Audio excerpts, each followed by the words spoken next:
Hello mga amigo, mga amiga. Ito may binigay sa akin. Ano ba to? Nasa bilang ako bilang 27. Ito babasahin ka sa 27.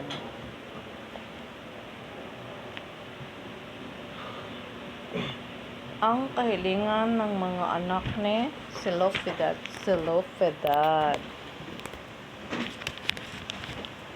Salamat Panginoon at siyempre sa aking Holy Spirit na nagbigay nito ngayon. Kinig kayo mga amigo-amiga. Ang mga anak ni Selofedad na anak ni Galaad at apo ni Makir na anak ni Manases at apo ni Jose ay naghabol sa mana ng kanilang ama. Sila'y sina Maala, si Noah, si Hogla, Melka at Tersa. Lumapit sila kay Moises sa sacerdoting si Eleazar at sa mga pinuno ng Israel na sa harap ng tuldang tipanan. Sinabi nila, ang aming ama ay hindi nagkaanak ng lalaki. Namatay siya sa sariling kasalanan. Hindi siya kasama ng pangkat ni Kor na nagkaisa laban kay Yahweh. Dahil ba sa wala siyang anak na lalaki, ay buburahin na ninyo siya sa talaan ng Israel. Ibigay ninyo sa amin ang saganang kanya. Ang usaping ito hinaharap ni Moises kay Yahweh. Ang sagot ni Yahweh, tama ang mga anak ni Selofedad. Ilaw. Nagbabasa ako eh.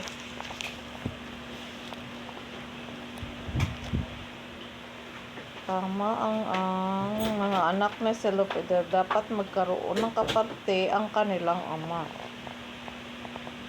Ang mana niya ay ibigay mo sa kanyang mga anak at sabihin mo sa mga Israelita na kapag ang isang tao ay namatay na walang anak na lalaki, ang mana niya ay ibibigay sa mga anak na babae.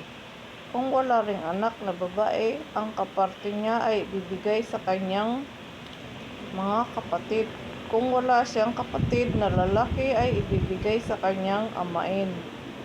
At kung wala pa rin siyang amain, ang manay ibibigay sa pinakamalapit niyang kamag-anak. Ito ay manatiling tuntunin sa Israel.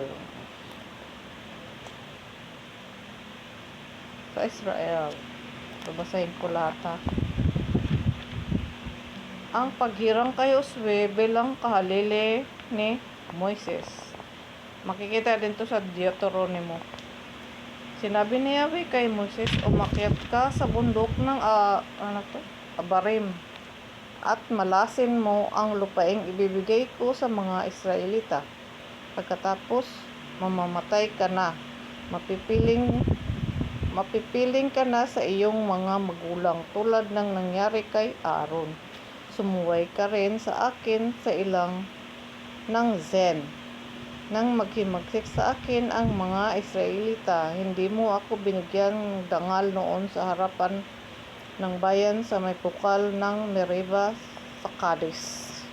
Sinabi ni Moises, hiniling ko, Yahweh, Diyos na bukal ang buhay, na pumili kayo ng isang taong mangunguna sa Israel. Sa gayon, hindi ito matutulad sa tupang walang pastol. Sinabi ni Yahweh kay Moises, ipatawag mo si Josue at ipatong mo sa kanya ang iyong mga kamay. Siya ay puspos ng espiritu. Patayuin mo sa kanyang harapan ng sacerdoting si Eleazar sa buong Israel. Nag-react siya dito sa 19. Nag-react yung Holy Spirit ko dito sa 19. Upang malaman nila na itinalaga mo siyang kahalili mo. Isa pa, kahalili mo. Isalin mo sa kanya ang iyong katapatan. Upang sundin siya ng lahat.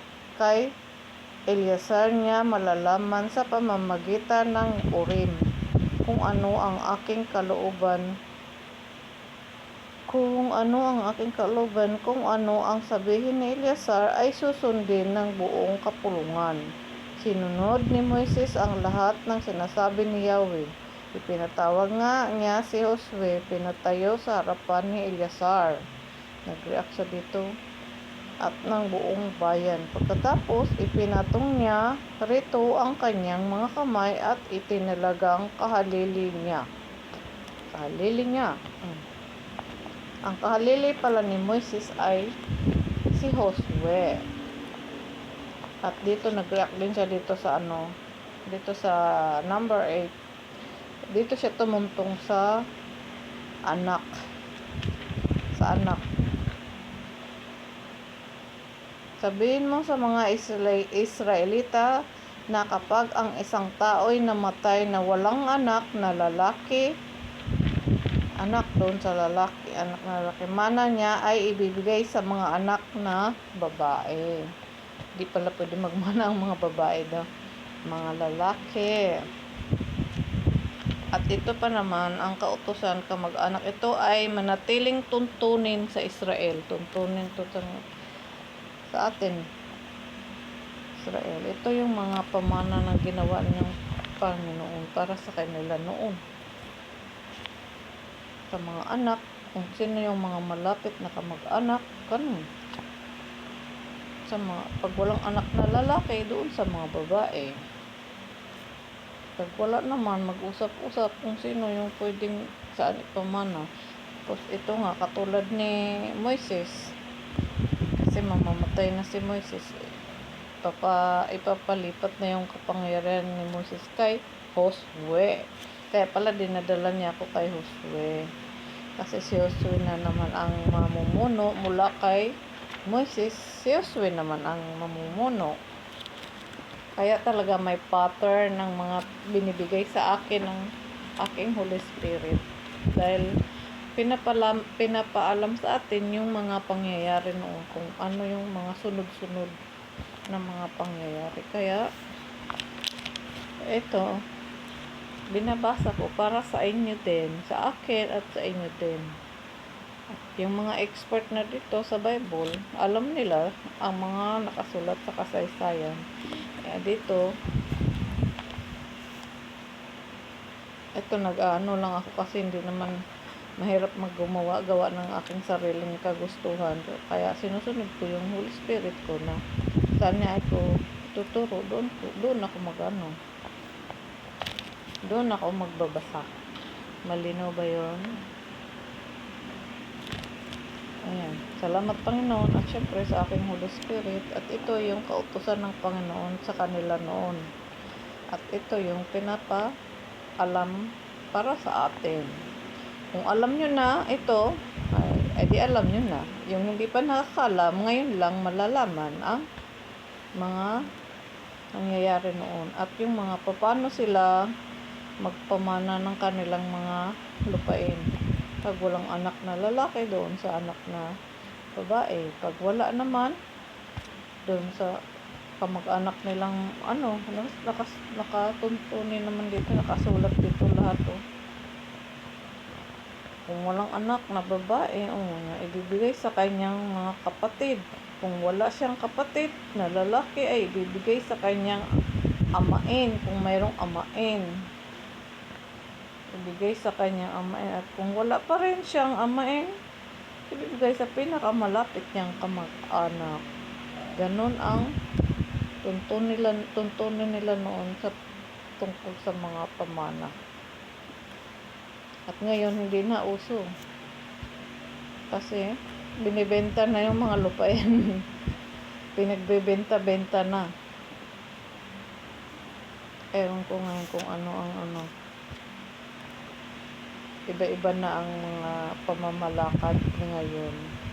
Yung pinagmanahan noon, yung iba naman na pa nila hanggang ngayon. Yung iba naman, pinagbebenta na dahil nga kailangan ng salapi. Kailangan ng tao ng kaperahan para para mabilis maging pera ang ari-arian. Yun mga tungkulin, yung mga ano nila dati pala ganito. Kaya sana pakinggan natin kung ano yung sunod-sunod. Huwag ninyong hadlangan kasi pinapaalam sa atin ng Panginoon kung ano yung mga kasaysayan noon na nangyayari sa kanila na hindi natin alam. Yung expert sa Bible, alam na to. Yung tayo, pero kahit yung expert na, hindi ito rin naman alam yung paano yung sunod-sunod na mga pangyayari dati. Kaya ito, kung saan tayo na maglalakbay, kasama natin ang ating mga spirito. May kanya-kanya tayong spirito at ito yung tinuro sa akin. Dito kanina siya sa anak. Dito siya kumikislap sa anak. Tapos ngayon, dito nag-react siya dito sa 19 at saka dito sa 21 hanggang pababa. Nag-react siya dyan kanina. Kaya pinatawag ng Panginoon si Josue dahil doon papatong yung kamay. Siguro nga,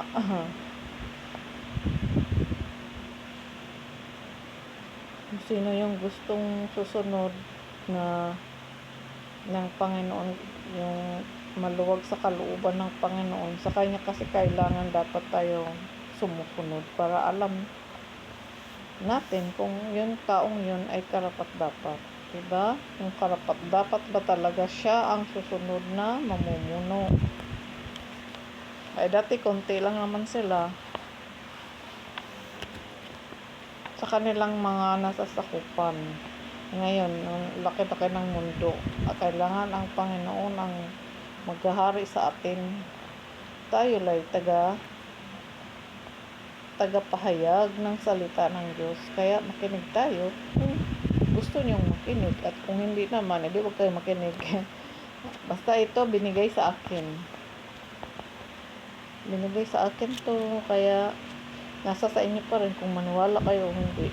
Dahil ako ito, sinusunod ko kung ano binigay sa akin ng aking Holy Spirit. Nag-react tuloy siya. Nasa sa inyo kung maniwala kayo o hindi. Doon siya nag-react. At nasa sa atin pa rin. Kung makikinig tayo. Kung hindi naman, matigas bang ulo natin? Hindi naman siguro.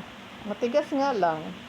Pero kailangan talaga nating makinig para malaman natin ang tunay na katotohanan mula noon hanggang sa kasalukuyan. At binabaybay ito ng Holy Spirit para malaman talaga natin ang mga pattern na binibigay sa atin dahil hindi natin alam. Kasi yung mga katuruan noon, hindi yun ay tingnan mo, binibigay sa akin yung mga bulaang guro. Lagi niyang binibigay sa akin yun. Meron pa yan kanina binigay sa akin, kaso nga lang natigok yung cellphone ko. Nawala na kapasidad. Ayan. Hindi ko tuloy nabasa. Bukas ko nababasahin yun. Tungkol naman yun sa mga bulaang guro. Kasi nga, marami kasing nagtuturo na hindi tinawag ng Panginoon. Kaya, ito, binibigay niya sa atin at ipapahayag natin ang tunay na katotohanan. Kung sa palagay nyo, mali ito, huwag kayong makinig. Kung sa palagay nyo naman na tama ito, ay kayo ang makikinig kayo. Dahil yung hindi nakikinig, yun yung mga anti-Kristo. Mga anti-Kristo, yung hindi naniniwala na may Diyos Ama at may Diyos Anak at Espiritu. Yun. Yung mga hindi naniniwala, ibig sabihin sila yung mga anti-Kristo. Nakasulat yun dun sa Juan. Kailan ko lang yun nabasa. Iba-iba ang klase ng anti-Kristo. Yung mga, pero yun talaga yung mga yung hindi nakikinig sa salita ng Panginoon. Yun pala ang mga klase ng anti-Kristo.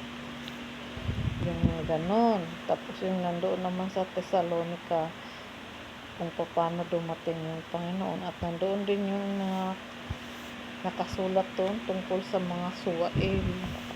Yung pagdating kasi maraming lalabas na mga kababalaghan, nakapanipaniwala na hindi naman pinapagawa ng Panginoon. Hindi naman, siyempre marami kasing marunong gumawa ng mga ritual, kaya nilang gawin yun. Lalo na yung kalaban ng Panginoon. Para tayong lahat malinlang. Gusto nyo ba malinlang? Ang Panginoon hindi gumagawa ng panlilinlang, hindi nanunukso. Tandaan natin yan. Hindi niya gawain yung mga ganong, hindi siya gumagawa ng ganoon. Salamat tayo dahil tinuturo sa atin yung tunay na katotohanan.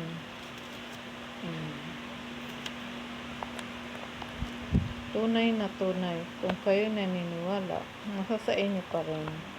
Kung hindi kayo naniniwala, ibig sabihin, kayo ang Antikristo. Malinaw yun, nakasulat yun doon sa Juan. Meron pa nga siyang inano yung tungkol kay Juan. Nasa unang katuruan ni Juan, ni Pedro, yun mga ano. Ito, kabilang to doon sa doon sa binigay niyang Bithynia na lugar na Bithynia, Galatia ba yun? Ano pa ba yun?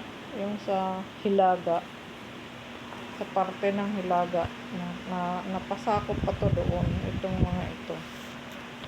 At itong binasa ko dito sa bilang sa Josue, sila yung 144,000 na unang nakamana sa mga lupain na binigay ng Panginoon.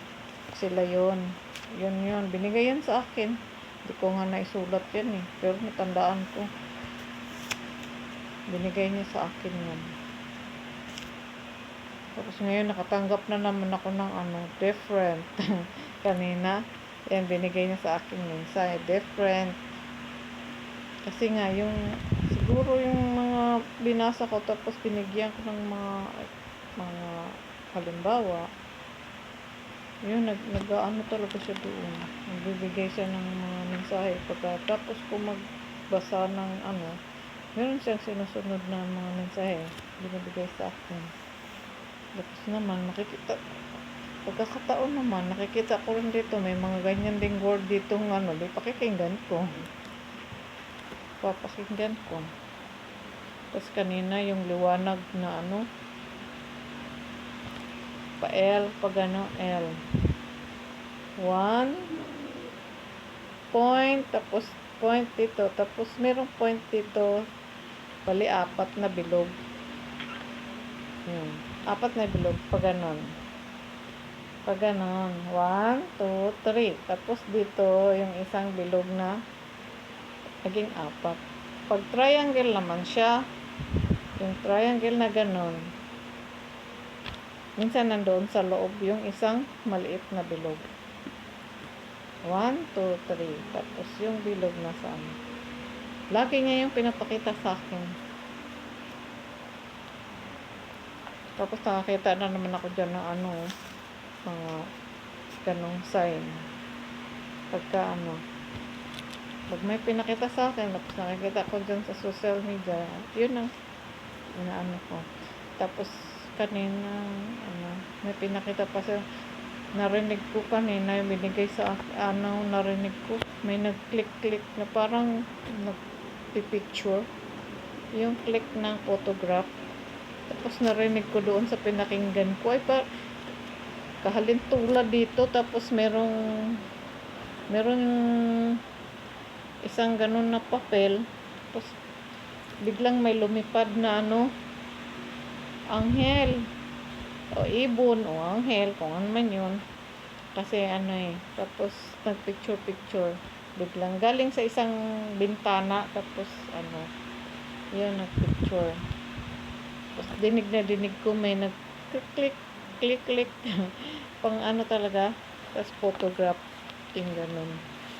Ito yung nakipakinggan ko, tapos pinakita yung ganung picture frame, parang frame naka sa wall.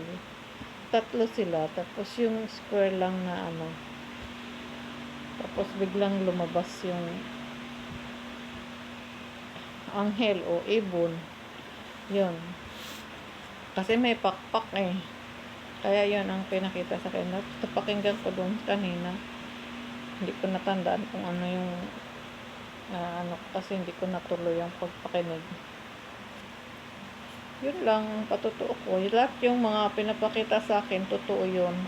At hindi ko kayang maggawa-gawa dahil sarili ko, pagiging pagsisinungalingan ko rin kung maggawa-gawa ko. Kaya ingat din ako kasi mahirap na. Ang Holy Spirit naman nagpapatuo sa ako, nagpapatotoo kung yan ay totoong talaga. At yun ang mga pinapakita niya sa akin. Sunod-sunod. Minsan, mga luma pa. Yung different na word, binigay niya rin yan sa akin dati. Yung mga ganyang word. Marami pang iba. Sunod na mga prophecy, ganon, mga word na ganon, pinapakita niya.